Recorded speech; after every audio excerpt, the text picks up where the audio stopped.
Shalom Bapak Ibu Saudara-saudari Jemaat GB Muara Karang yang dikasihi Tuhan Yesus, beserta semua yang menyaksikan ibadah online ini. Bagaimana kabarnya? Saya yakin dan percaya Tuhan Yesus selalu menyertai kita. Amin. Mari kita satukan hati, kita berdoa. Tuhan Yesus, kami mau naikkan pujian syukur kehadirat-Mu. Kami percaya Tuhan Yesus, di dalam puji-pujian ada kuasa yang besar. Kami mau naikkan dengan segenap hati kami. Terima kasih Tuhan Yesus, kami yakin hadirat-Mu ada di tengah-tengah kami. Kami mohon pimpinan-Mu Tuhan untuk ibadah ini, dari awal, pertengahan, sampai pada akhirnya.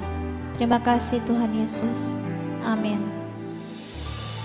Mari kita satukan hati dalam puji-pujian. Kita bersuka cita, bertepuk tangan.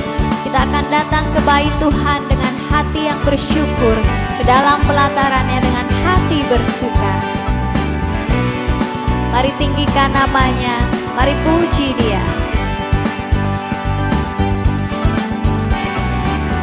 Datanglah ke bait-Nya dengan hati bersyukur, ke dalam pelataran-Nya dengan hati bersuka. Rasakan dan lihatlah betapa baiknya Tuhan bagi yang berlindung padanya. Akan bersorak-sorai, akan bersorak-sorai. Mari kita bersyukur, bersyukurlah kepada Tuhan, sebab Ia baik, bahwasanya selamanya kasih setianya. Bersyukurlah kepada Tuhan, sebab Ia baik, bahwasanya untuk selamanya kasih setianya. Mari naikkan pujian ini, kita akan datang ke bait Tuhan dengan hati yang bersyukur. Datanglah ke bait-Nya dengan hati bersyukur, ke dalam pelataran-Nya dengan hati bersuka. Rasakan dan lihatlah betapa baiknya Tuhan bagi yang berlindung padanya. Akan bersorak, akan bersorak-sorai, akan bersorak-sorai. Angkat tangan, kita bersyukur, bersyukurlah kepada Tuhan, sebab Ia baik, bahwasanya untuk selamanya kasih setianya. Bersyukurlah kepada Tuhan, sebab Ia baik, bahwasanya untuk selamanya kasih setianya. Naikkan pujian syukur, bersyukurlah kepada Tuhan, sebab Ia baik, bahwasanya untuk selamanya kasih setianya. Bersyukurlah kepada Tuhan, sebab Ia baik, bahwasanya untuk selamanya kasih setianya. Mari kita bersyukur, bersyukurlah kepada Tuhan, sebab Ia baik, bahwasanya untuk selamanya kasih setianya. Bersyukurlah kepada Tuhan, sebab Ia baik, bahwasanya untuk selamanya kasih setianya. Bahwasanya untuk selamanya, bahwasanya untuk selamanya, bahwasanya untuk selamanya, kasih setianya, kasih setiamu Tuhan kekal selama-lamanya. Bersyukurlah, haleluya, kami bersyukur, bersuka cita di hadirat-Mu Tuhan Yesus. Terima kasih Tuhan. Kami mau naikkan pujian syukur kami ke hadirat-Mu Tuhan Yesus, karena Engkau baik Tuhan Yesus. Berkat-Mu, kebaikan-Mu melimpah dalam hidup kami Tuhan Yesus. Kami mau bawa pujian syukur kami ke hadirat-Mu Tuhan Yesus. Mari naikkan pujiannya segenap hati kita. Ku naikkan syukur padamu Yesus. Ku naikkan syukur padamu Yesus. Ku sembah sujud kepadamu Tuhan, di hadapan tahta kemuliaan-Mu. Ku tinggikan, ku agungkan selamanya. Mari naikkan pujian syukur. Ku naikkan syukur padamu Yesus. Ku sembah sujud kepadamu Tuhan, di hadapan tahta kemuliaan-Mu. Ku tinggikan, ku agungkan selamanya. Segala puji syukur bagimu,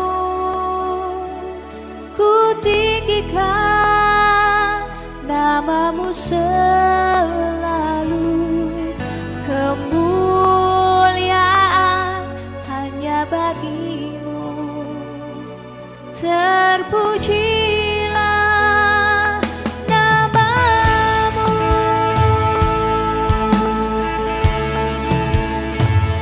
Kami mau naikkan syukur kami Tuhan Yesus, kehadirat-Mu Tuhan.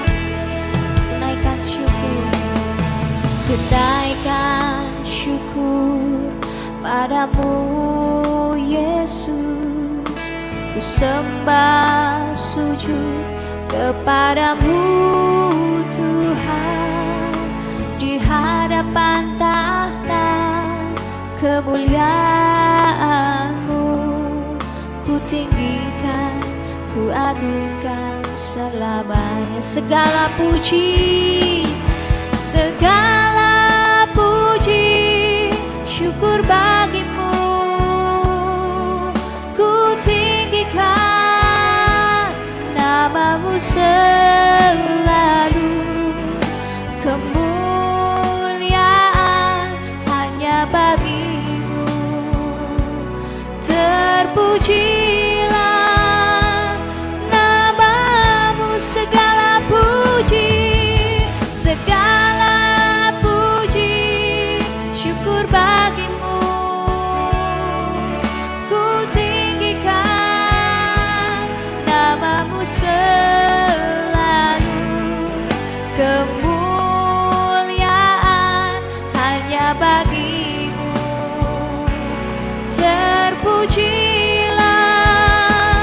namamu. Mari puji Dia sembah Dia. Kami tinggikan Engkau Tuhan Yesus.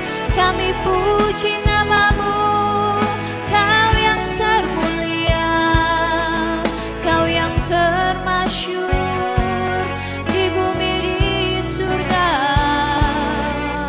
Terpujilah namamu Tuhan Yesus. Segala puji syukur bagimu Tuhan. Segala puji syukur bagimu. Ku tinggikan namamu selalu.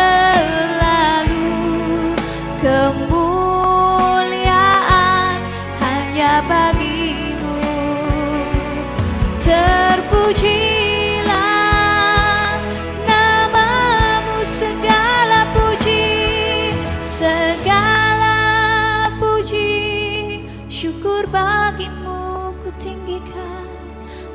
tinggikan namamu selalu.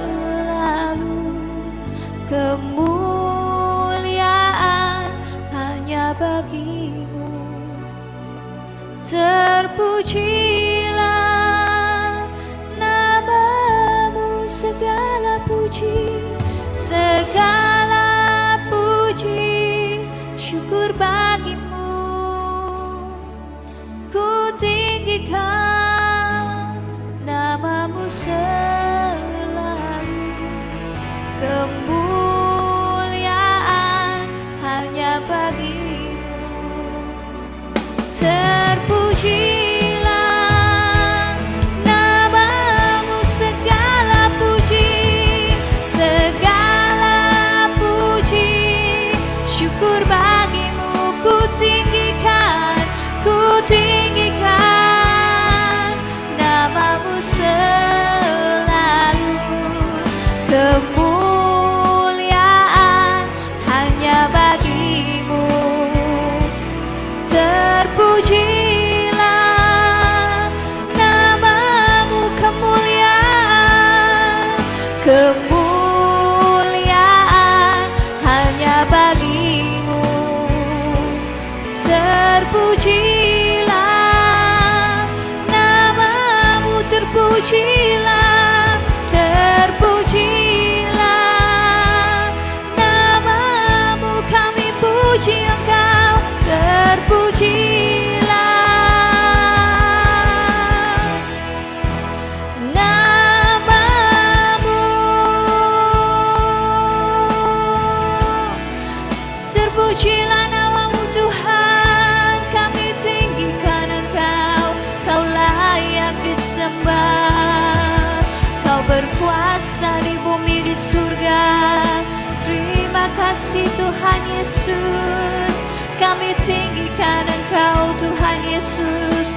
Terima kasih untuk kebaikan-Mu. Oh Yesus, kami tinggikan Engkau, kami agungkan, kami masyurkan nama-Mu Tuhan Yesus.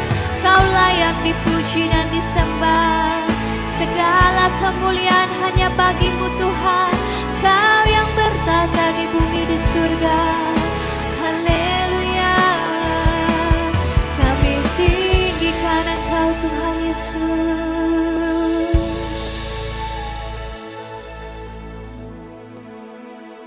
Kami serahkan kepada hamba-Nya yang menyampaikan firman Tuhan. Puji Tuhan, shalom semua, apa kabar? Saya percaya semua dalam keadaan baik tentunya, dan semua dalam keadaan luar biasa hari ini. Haleluya, amin saudara. Nah saudara yang dikasihi Tuhan, saya percaya hari ini di tengah-tengah kehidupan kita, apapun yang kita sedang alami, kita harus belajar satu hal. Kalau kita mau berjalan di dalam Tuhan, kita mesti mengerti bahwa berjalan bersama dengan Tuhan bukan cuma sekedar ibadah, tetapi dalam kehidupan kita sehari-hari. Baik di pekerjaan, baik di rumah tangga, maupun di dalam kehidupan kita dalam bisnis kita sehari-hari. Nah, hari ini saya akan bicara satu topik mengenai total surrender atau penyerahan total atau berserah total. Saudara, kata berserah total atau menyerahkan hidup kita secara total memang tidak mudah, tapi bukan berarti tidak mungkin, gitu loh. Semua itu bisa terjadi, ya. Nah, saya mau ajak saudara untuk coba merenungkan sebentar, gitu ya. Hidup yang zaman sekarang ini, modern dan pasca modern, memaksa manusia, dipaksa atau dikondisikan sedemikian rupa, sehingga manusia itu terus berjuang dengan seluruh kekuatannya, mencoba dengan seluruh kekuatannya, pikirannya, jiwanya, saudara, tenaganya, waktunya, apa yang ada pada dirinya, dia mau berjuang, hanya untuk sekedar bertahan hidup. Dan atau paling tidak, kalau nggak bertahan hidup, bisa mendapatkan sesuatu yang diperlukan di dalam hidup ini. sampai seperti itu loh saudara. Nah, artinya apa? Seluruh kekuatan kita gunakan. Dan kita coba untuk bisa survive, untuk coba untuk bisa sukses, Tapi yang terjadi justru adalah apa? Yang nggak pernah dipikirkan. Yang terjadi adalah justru ketakutan. Yang terjadi adalah justru kekhawatiran. Yang terjadi adalah kegelisahan, takut, khawatir, gelisah, stres. Oleh karena seluruhnya kita pakai kekuatan kita sendiri, saudara. Seluruhnya kita pakai kemampuan kita sendiri. Iya, bukan cuma takut, bukan cuma gelisah, bukan cuma stres, bahkan emosi kita menjadi bermasalah. Hari-hari ini di generasi yang ada, termasuk di generasi muda, generasi milenial, generasi Z di situ, saudara, mereka mempunyai persoalan yang namanya mental health issue. Jadi kesehatan mental, persoalan kesehatan mental, stres, bahkan tidak sedikit bahkan yang bunuh diri, saudara. Yang jadi bingung, saudara. Bahkan ada konflik dalam hidup mereka. Kenapa bisa terjadi seperti itu? Nah, ini yang kita mau bahas nanti. Bagaimana kita bisa melepaskan diri? Saudara, ada yang krisis identitas bisa terjadi. Dia nggak pernah tahu siapa dirinya. Kadang-kadang orang menyebutnya dia adalah laki-laki terjebak dalam tubuh perempuan. Atau perempuan terjebak dalam tubuh laki-laki. Nah, itu banyak yang terjadi seperti itu. Konflik rumah tangga gara-gara hanya sekedar bertahan hidup pakai kekuatannya sendiri. Padahal orang-orang ini bukan orang yang nggak percaya Tuhan loh. Mereka percaya, termasuk orang Kristen ada di dalamnya, saudara. Nah, oleh karena itu, saya mau ajak saudara, makin kita coba pakai kekuatan kita sendiri, tanpa kita sadari justru penyakit datang. Ya, tidak sedikit. Bahkan nggak bisa tidur, bahkan sini sakit, situ sakit, dan sebagainya. Belum lagi sosial media yang begitu kuat, saudara, yang sekarang ini membombardir kita tanpa kita sadari. Dan membuat banyak orang Kristen justru menjauh dari Tuhan tanpa disadari. Karena kita mulai membandingkan diri kita dengan teman kita di sosial media. Dia punya ini, kita mau punya ini, dia bisa begini, kita mau seperti ini. Dan akhirnya saudara, kita coba, kita push dengan kekuatan kita. Nah, itu yang tadi saya bilang terjadi. Takut, gelisah, stres, emosi jadi nggak bener, bahkan penyakit dan seterusnya. Keluarga jadi ribut. Bukankah itu yang terjadi? Tentu kita tidak mau hidup seperti itu, saudara. Karena itu ada satu ayat firman Tuhan, ayo kita buka firman Tuhan, Yeremia 2 ayat 13. Firman Tuhan bilang begini, sebab 2 kali umatku berbuat jahat, 2 kali berbuat jahat. Yang pertama adalah mereka meninggalkan aku, sumber air yang hidup. Jadi mereka meninggalkan Tuhan, pakai kekuatannya sendiri, pakai caranya sendiri, pakai hikmat dunia. Karena apa? Mau mengejar sesuatu, bertahan hidup, dan mau mendapatkan sesuatu lebih lagi, karena ketakutan dengan masa depannya. Saya ulangi, sebab 2 kali umatku berbuat jahat, mereka meninggalkan aku, sumber air yang hidup. Untuk apa? Menggali kolam bagi mereka sendiri, yakni kolam yang bocor, yang tidak dapat menahan air. Bayangkan, jadi kita meninggalkan Tuhan, jauh dari Tuhan, kita kerjakan apa yang kita lakukan, ternyata sia-sia semuanya itu. Nggak bisa memberikan kebahagiaan, nggak bisa memberikan kesukacitaan, nggak bisa memberikan kekuatan kepada kita. Keluarga kita jadi hancur dan seterusnya. Hati-hati Bapak Ibu Saudara. Satu ayat lagi saudara, Amsal 3 ayat yang kelima. Firman Tuhan bilang, percayalah kepada Tuhan. Percayalah kepada Tuhan dengan segenap hatimu. Dan jangan bersandar kepada pengertianmu sendiri. Jadi Bapak Ibu Saudara, kadang-kadang saudara kita mengandalkan pikiran kita, pengalaman kita, yang kita tahu dari Google, terus kita mau coba, kita mau kerja, tanpa melibatkan Tuhan. Nah, di sini yang terjadi saudara, bagaimana kita bisa total surrender. Nah, hari ini kita mesti belajar saudara, berserah total. Kita harus bisa berserah total kepada siapa? Kepada Tuhan Yesus Kristus. Karena dia adalah pencipta langit dan bumi, alam semesta, termasuk manusia. Jadi kalau begitu dia pencipta, dia sumber dari segala sumber. Kenapa kita nggak melibatkan Tuhan? Kenapa kita nggak berserah total sama dia? Tuhanlah yang membuat dari sesuatu yang nggak ada menjadi ada, yang mustahil menjadi tidak mustahil. Setuju Bapak Ibu? Yes. Itu sebabnya kenapa Anda perlu belajar satu hal ini. Yuk kita lihat satu ayat firman Tuhan dalam Ulangan 8 ayat 17 dan 18. Apa kata firman Tuhan? Maka janganlah kau katakan dalam hatimu, Kekuasaanku dan kekuatan tanganku lah yang membuat aku memperoleh kekayaan ini. Jangan pernah bilang, aku bisa begini karena tanganku, aku bisa ini, bisa dapat ini karena kemampuanku. No, no, no. Tapi ayat 18 ayat bilang begini, tetapi haruslah engkau ingat kepada Tuhan Allahmu. Ingat, coba bilang sama saya, ingat. Kita harus ingat siapa yang bisa bikin kita begini? Tuhan. Sebab dialah yang memberikan kepada saudara dan saya, kepadamu kekuatan. Untuk apa? Memperoleh kekayaan. Coba katakan sama saya, kekuatan. Yes, there is the power to get wealth. Jadi kita perlu kekuatan yang dari Tuhan untuk memperoleh kekayaan. Dengan maksud meneguhkan perjanjian yang diikrarkannya dengan sumpah kepada nenek moyangmu seperti sekarang ini. Jadi Tuhan sebenarnya, saudara, sudah memberikan kepada kita kekuatan. Tapi kita tidak pernah menyadari itu. Sadarkah saudara kalau Ishak suatu hari, Anda nanti bisa baca ya, di dalam Kejadian 26 Anda bisa baca. Bagaimana Ishak menggali sumur. Ketika dia menggali sumur berbual-bual. Tapi sumur itu diambil oleh orang-orang yang ada di sekitar situ. Lalu dia nggak masalah, dia gali lagi sumur berbual-bual. Dan seterusnya. Kenapa bisa? Karena dia punya power to get wealth. Di tengah kekeringan. Di tengah kelaparan waktu itu. Di dalam Kejadian 26. Jadi Bapak Ibu Saudara, saya percaya di tengah-tengah situasi Anda seperti apapun, percayalah bahwa Tuhan memberikan saudara dan saya kekuatan untuk memperoleh kekayaan. Yang setuju katakan amin.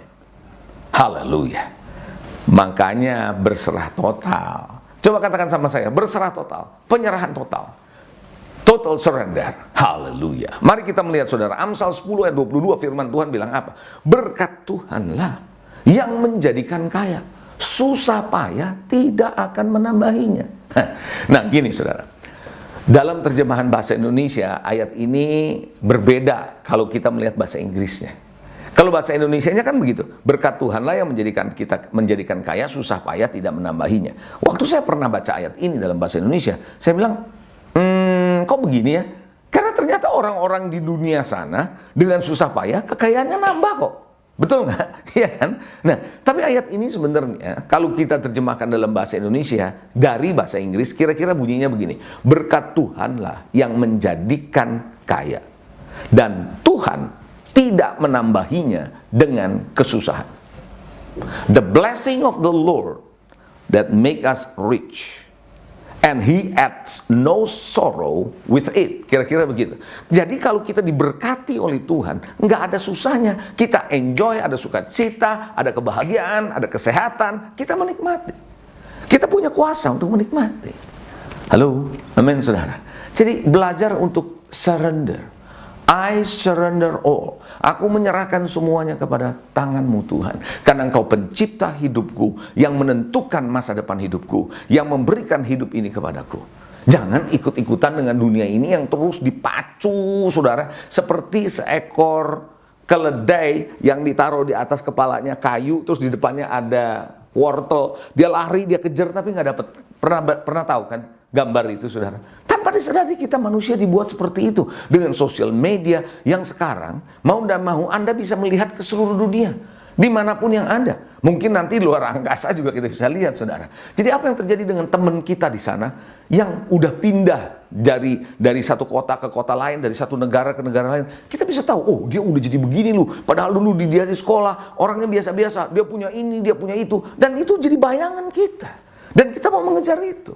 Dan kita meninggalkan Tuhan, hati-hati sumber air hidup itu. Be careful, saudara.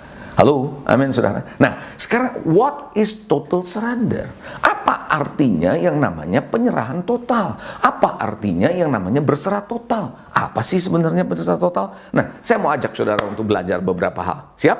Yang pertama, orang yang berserah total atau penyerahan total adalah orang yang percaya dan berharap kepada pribadi Tuhan. Kalau orang namanya mau berserah total harus percaya penuh, nggak percaya-percayaan, nggak asal-asalan gitu loh. Percaya penuh dan berharap kepada pribadi Tuhan. Saudara, ada suatu cerita, ya, ada suatu cerita. Saya cerita dulu di Alkitab, saudara. Ceritanya begini. Ada seorang bapak punya anak. Anaknya ini suka dirasuk setan. Nah, kalau dia dirasuk setan, sesekali saudara, itu dia digoncang-goncang, mulutnya berbusa. Lalu saudara, kenapa? Karena setan mau bunuh dia. Begitu loh saudara. Lalu dia udah suruh ke murid Tuhan, nggak bisa sembuh juga. Sampai akhirnya ketemu Tuhan. Dan dia bilang begini kepada Tuhan. Kira-kira nih ya, saya ringkaskan aja. Si bapak ini bilang begini sama Tuhan Yesus. Dia bilang, Tuhan, kalau engkau bisa, tolong sembuhkan anakku ini.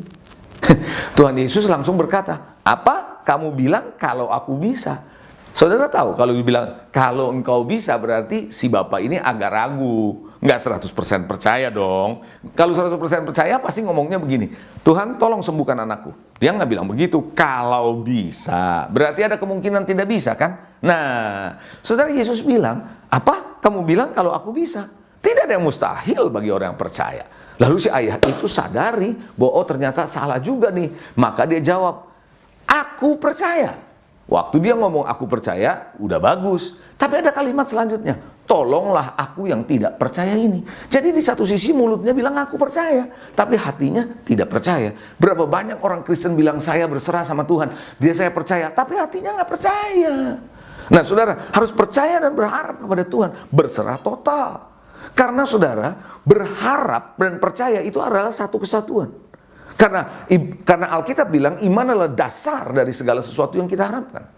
Kata bahasa Indonesia dasar. Bahasa Inggris adalah faith is a substance of things hoped for. Jadi iman adalah substansi, materi dari apa yang kita harapkan. Ini yang menjadikan apa yang menjadi harapan kita menjadi kenyataan, saudara. Faith, iman. Kalau Anda mau berserah total, Anda perlu berjalan dalam iman dan berharap. Jangan dua hati, jangan bimbang. Kita lihat cerita Abraham dalam Roma pasal 4. Mari kita lihat Roma 4 ayat 18 sampai 22 apa katanya. Firman Tuhan bilang sebab sekalipun tidak ada dasar. Sekalipun tidak ada dasar untuk berharap, nggak ada dasar si Abraham ini. Namun Abraham berharap juga dan percaya bahwa ia akan menjadi bapa bagi banyak bangsa. Menurut yang telah difirmankan, demikian banyaknya nanti keturunanmu. Lalu dia berkata, imannya, lalu dilanjutkan ayat 19, imannya tidak menjadi lemah walaupun ia tahu bahwa tubuhnya sudah sangat lemah. Dia tahu fisiknya sudah sangat lemah. Jadi bukan berarti dia mengabaikan kondisi situasinya, dia tahu fisiknya sudah sangat lemah. Karena usianya telah kira-kira 100 tahun. Dan rahim Sarah telah tutup, sudah menopause istrinya, nggak mungkin punya anak. Tetapi terhadap janji Allah, ia tidak bimbang karena ketidakpercayaan. Malah ia diperkuat. Coba katakan diperkuat. Yes, dalam imannya dan ia memuliakan Allah. Haleluya. Lalu dilanjutkan dalam ayat 21 dengan penuh keyakinan bahwa Allah berkuasa untuk melaksanakan apa yang telah ia janjikan. Karena itu hal ini diperhitungkan kepada Abraham sebagai kebenaran. Jadi apakah Abraham nggak tahu situasinya nggak mungkin? Tahu, orang udah mau 100 tahun, istri sudah menopause, mana mungkin dia bisa punya anak. Tapi dia pegang janji Tuhan. Dia total surrender to God. Karena yang berjanji adalah Tuhan kalau dia bisa punya keturunan yang banyak. Karena itu dia total surrender. Dia tetap percaya, dia tetap berharap, dia semakin yakin, dia semakin dikuatkan. Dia tidak menaruh harapannya kepada dunia ini. Saudara boleh catat ada firman Tuhan dalam Yeremia 17 ayat 5 dan ke-8. Firman Tuhan bilang apa? Beginilah firman Tuhan katanya. Dalam ayat yang kelima, Yeremia 17. Beginilah firman Tuhan, terkutuklah orang yang mengandalkan manusia, yang mengandalkan kekuatannya sendiri dan hatinya yang jauh dari Tuhan. Terkutuk kata Tuhan. Karena kita mulai mengandalkan kekuatan kita sendiri.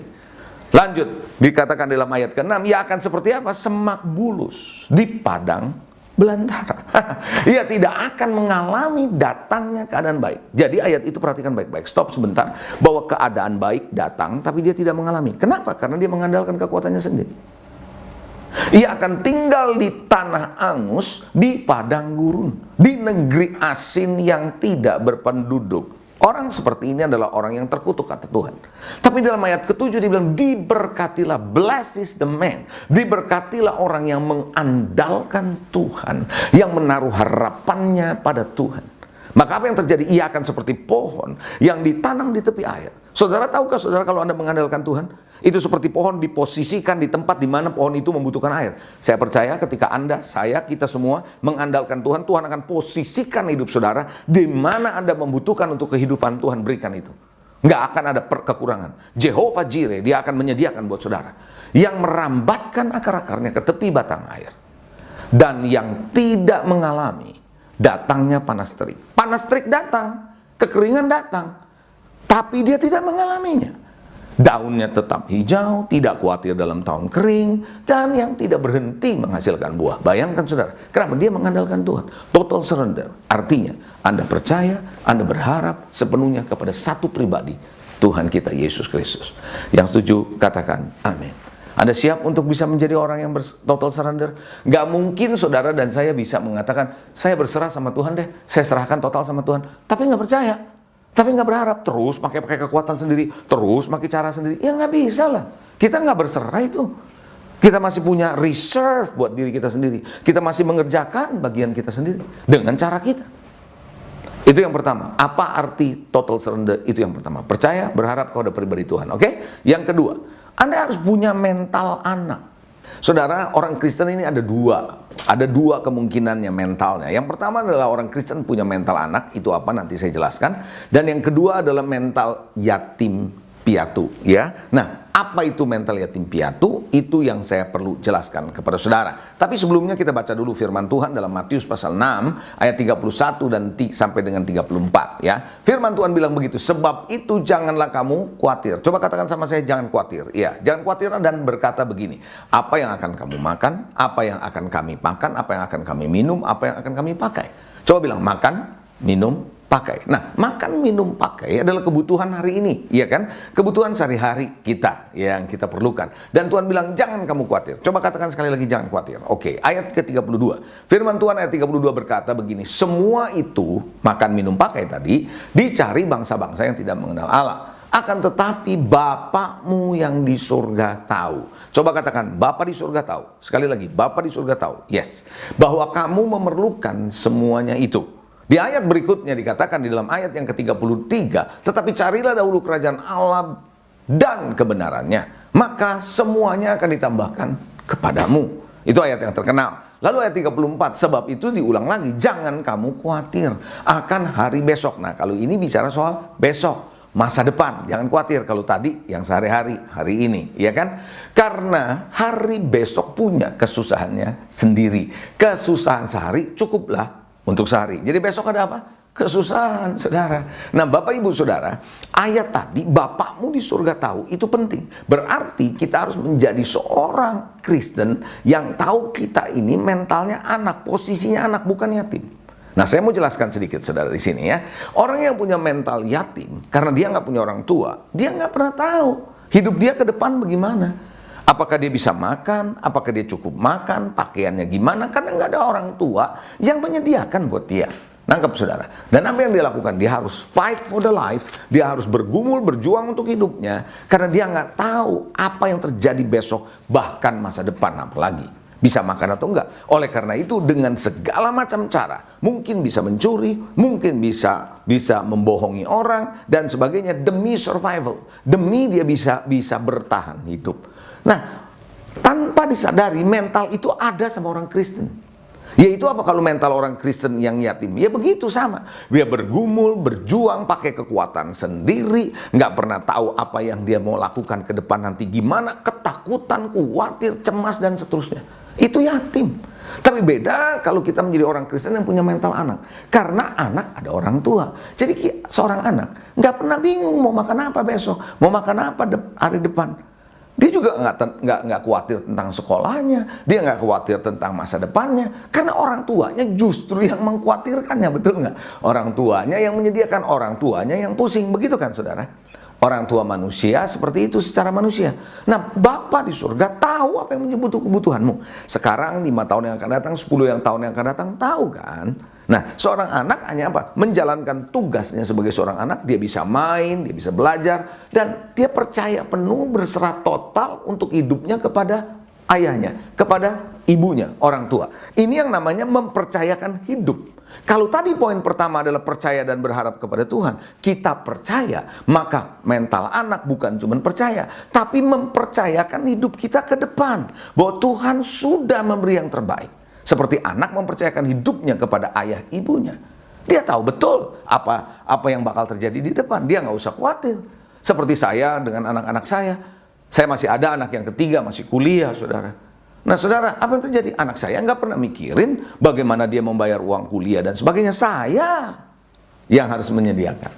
Saudara paham maksud saya? Kalau Anda jadi orang tua, Anda ngerti apa yang saya maksud. Kalau Anda jadi anak di rumah, Anda tahu apa yang saya maksud.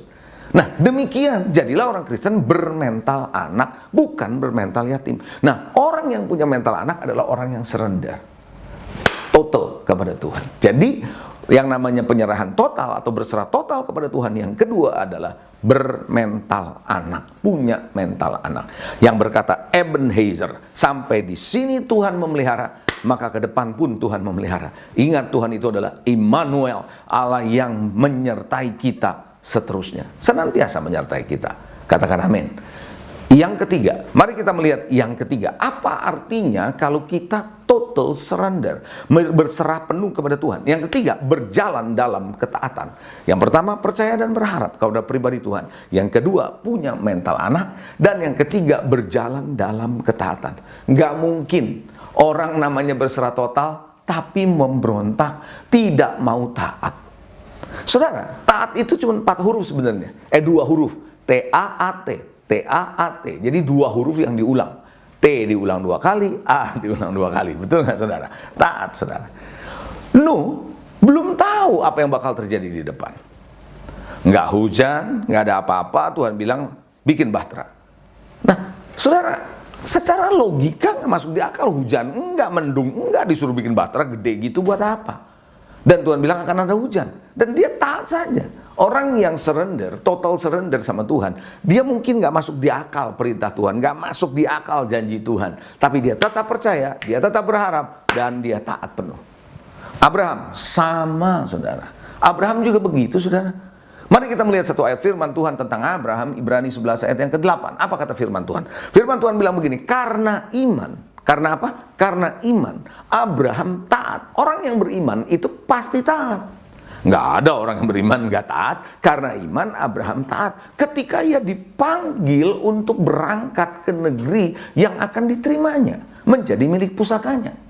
Lalu ia berangkat dengan tidak mengetahui tempat yang ia tujui. Dia nggak tahu mau kemana. Tapi dia taat. Banyak kalau kita ngerti dulu mau melangkah. Nggak bisa. Cara Tuhan bekerja bukan begitu. Melangkah dulu dalam ketaatan, baru kita mengerti.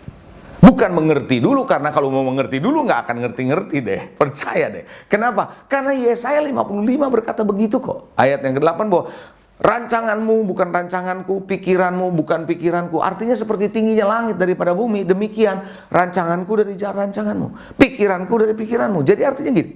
Kalau mau coba ngerti, mau sampai kapanpun sulit, karena Tuhan itu terlalu sulit untuk kita pahami. Yang penting adalah kita cuma taat saja, percaya saja, melangkah, kita akan diberi pengertian. Haleluya. Ada amin, saudara. Belajar taat penuh kepada Tuhan. Contoh lain siapa? Perempuan Sunem. Anda mungkin sering baca dalam cerita Alkitab perempuan Sunem. Nah, saudara, perempuan Sunem ini nggak punya anak sebenarnya. Tapi suatu hari ada Nabi Elisa datang di kotanya, dibikinin kamar di atas, jadi dengan bujangnya. Kalau datang si Elisa ini tidur di sana, disediain makan dan seterusnya. Lalu Elisa merasa nggak enak kalau udah makan gratis, semua tidur gratis. Dia bilang sama bujangnya, tanyain tuh yang punya rumah, ada perlu apa? Bujangnya bilang begini, si ibu ini nggak punya anak loh. Oh, suaminya kaya, punya perkebunan, tapi dia nggak punya anak. Nah, singkat cerita, dia punya anak. Kira-kira gitu ya. Nah, saya mau ambil cerita setelah itu apa yang terjadi. Elisa bilang sama perempuan Sunem ini. Ingat, perempuan Sunem ini bukan orang miskin, orang kaya. Karena suaminya punya perkebunan. Kalau Anda baca cerita itu. Mari kita lihat ayatnya dalam 2 Raja-Raja pasal 8 ayat 1 sampai dengan ayat yang kedua. Apa kata firman Tuhan? Elisa telah berbicara kepada perempuan yang anaknya dihidupkannya kembali. Ya, karena ceritanya anaknya mati Kalau Anda baca dalam 2 Raja-Raja nanti. Katanya berkemaslah, dia bilang kepada perempuan Sunem ini, berkemas, pergi bersama-sama dengan keluargamu. Berarti sama suami, sama anak. Tinggal di mana saja, katanya. Engkau dapat menetap sebagai pendatang. Sebab, ada sebabnya disuruh pergi. Tuhan telah mendatangkan kelaparan yang pasti menimpa negeri ini 7 tahun lamanya. Jadi disuruh pergi kemana aja, karena ini nanti akan kelaparan 7 tahun, bukan waktu yang singkat. 7 tahun. Coba kita lihat ayat yang kedua. Apa yang dilakukan oleh perempuan ini? Lalu berkemaslah perempuan itu, dilakukannya lah seperti perkataan abdi Allah itu. Kita suka dengarkan nasihat pendeta gembala sidang, bukan? Banyak orang Kristen suka nanya, Pak Pendeta dong, saya kasih nasihat. Dikasih nasihat nih, nggak dikerjain, cuman mau denger doang. Halo, kita doa nih, Tuhan ngomong, cuman denger doang, kita nggak mau taat. Kita menganggap nasihat hamba Tuhan, khotbah, itu hanya sebagai sebuah tambahan informasi saja buat kita gitu loh. Kita nggak pernah melihat bahwa ini adalah firman yang harus kita taati. Banyak orang berdoa sama Tuhan, tapi juga ketika Tuhan bicara nggak taat. Apakah Yunus taat? Tidak. Tuhan suruh pergi ke Niniwe, dia kabur. Banyak orang seperti itu. Nah saudara, saya ulangi saudara ya. Lalu berkemaslah perempuan itu, dan dilakukannya lah seperti perkataan abdi Allah itu. Ia pergi bersama siapa? Keluarganya. Lalu tinggal menetap sebagai pendatang di negeri orang Filistin 7 tahun lamanya. Nah, cerita ini begini, saudara. Kalau Anda baca cerita itu kayaknya, kok kemana larinya saya mau ngomong? Saudara gini, perempuan ini kaya, bukan miskin. Kalau miskin, kalau kekurangan, disuruh pergi 7 tahun, gampang. Nggak punya aset, pergi aja. Tapi, dia punya aset. Dan aset itu disuruh tinggalin. Tinggalin aja kamu pergi, tinggal aja di mana aja. Emang gampang buat orang melakukan seperti itu. Tapi perempuan ini dengan keluarganya taat, saudara. Melakukan seperti apa yang disuruh oleh si Nabi, saudara. Kalau Anda baca ceritanya nanti lebih lanjut lagi, menarik, saudara. Waktu dia pulang, hilang asetnya semua. Udah diambil orang. Tapi rupanya, saudara, Tuhan buka jalan. Waktu dia datang kepada raja, di depan pelataran ketemu lagi sama Elisa. Elisa bilang sama raja, "Raja, ternyata Elisa lagi ceritain tentang perempuan ini kepada raja. Raja, ini dia perempuan yang aku ceritakan." Maka raja kembalikan kepada dia asetnya. Saudara yang dikasihi, ketaatan adalah tanda dari orang yang betul-betul berserah total sama Tuhan. Jangan cuma bilang saya percaya. Jangan bilang saya cuma datang ke gereja, dengerin. Nggak ada gunanya, cuma hanya percaya dan hanya dengerin dan datang ibadah. Walaupun semua itu baik, saya nggak bilang itu jelek. Tapi apakah kita taat? Bayangkan saudara, seorang nabi yang namanya Yunus dengar suara Tuhan begitu benar, tepat, tapi nggak taat tuh. Lihat Abraham, dia disuruh serahin anaknya kan? Iya, kalau Anda baca di Kejadian 22, nanti Anda baca saudara. Bagaimana saudara, waktu Abraham dikasih tahu sama Tuhan, serahkan anakmu Ishak jadi korban. Emang Tuhan bilang gini? Kalau Tuhan ngomong begini pasti lebih gampang, saudara. Seandainya Tuhan bilang gini, persembahkan Ishak anakmu, aku akan kasih gantinya. Itu lebih gampang. Nggak dikasih jaminan ada gantinya. Sedangkan tuh anak dapatnya aja susah. Tapi apa yang dilakukan Abraham? Bangun pagi-pagi loh. Dia mau serahkan. Kenapa? Karena dia betul-betul mau taat sama Tuhan. Hari ini Bapak Ibu, kalau kita nerima sesuatu bisa bangun pagi-pagi. Tapi kalau memberikan yang terbaik yang Tuhan sudah berikan, berani bangun pagi-pagi, memastikan kita mau serahkan. Nggak gampang kadang-kadang. Oleh karena itu saudara yang dikasihi, yuk kita belajar untuk belajar jalan dalam ketaatan. Yang setuju sama saya katakan amin. Yang keempat, yang terakhir saya mau bagikan sama saudara, senantiasa bersyukur dan memuliakan Tuhan. Orang yang totally surrender to God, yang sepenuhnya menyerah total sama Tuhan, pasti hidupnya bersyukur dan memuliakan Tuhan. Reaksi saudara akan menentukan kok, apakah Anda sebenarnya menyerah total atau tidak. Lihat Ayub. Ya, perhatikan Ayub. Anak mati, ternak mati. Dia kena penyakit. Tapi dia bersyukur, dia tetap memuliakan Tuhan. Karena memang dia menyerahkan, dia hidup ini dia tahu milik Tuhan. Di dalam Ayub pasal 1 ayat 20, apa kata firman Tuhan? Maka berdirilah Ayub, mengoyakkan jubahnya, dan dia mencukur kepalanya. Kemudian sujud ia menyembah, tentu menyembah kepada Tuhan. Katanya dia bilang begini, dengan telanjang aku keluar dari kandungan ibuku. Dengan telanjang juga aku akan kembali ke dalamnya. Tuhan yang memberi, Tuhan yang mengambil. Terpujilah nama Tuhan. Bapak Ibu, sadarkah Anda bahwa seorang yang bernama Ayub menderita begitu berat? Tapi saya sering dapatin orang Kristen ngomong begini, pastor nggak tahu sih berapa susahnya saya. Saudara, apakah Anda sudah sesusah Ayub? Anak mati, ternak mati, terus kena penyakit? Enggak kan? Saudara, istri Ayub tidak kena penyakit, Ayub kena penyakit. Walaupun istrinya sama-sama ngalamin anak hilang, ternak hilang, toh, tapi nggak sakit. Jadi siapa yang lebih menderita? Sebenarnya Ayub apa istrinya? Ya Ayub, saudara. Tapi siapa yang komplain? Istri. Jadi gini loh saudara, saya lagi mau kasih tahu satu hal, bahwa orang tuh mau komplain atau bersyukur atau enggak bukan dari soal keadaan yang dialami kok. Kalau dia sudah berserah sama Tuhan, kondisinya kayak apapun dia akan tetap bersyukur dan memuliakan Tuhan. Nah, ketika dapat kena penyakit, di dalam Ayub 2, ayatnya yang ke-8 sampai dengan ayat yang ke-10, firman Tuhan bilang begini. Lalu Ayub mengambil sekeping beling, bayangin beling loh saudara. Untuk apa? Garuk badannya saking gatelnya, sambil duduk di tengah-tengah abu. Lalu apa ayat 9 dikatakan? Dalam ayat 9, maka berkatalah istrinya kepadanya, masih bertekun kamu dalam kesalehanmu? Kutuki itu Allahmu, matilah kau. Waduh, kalau punya istri kayak begini sih luar biasa ya, jahatnya ngomongannya. Tapi Ayub bilang apa? Tetapi jawab Ayub kepadanya begini, engkau bicara seperti perempuan gila. Bayangin saudara, sama istrinya, kamu kayak perempuan gila deh kalau ngomong. Apakah kita cuma mau terima yang baik dari Allah, tapi tidak mau terima yang buruk? Dalam semuanya ini Ayub tidak berbuat dosa dengan bibirnya. Artinya apa? Ayub bersyukur.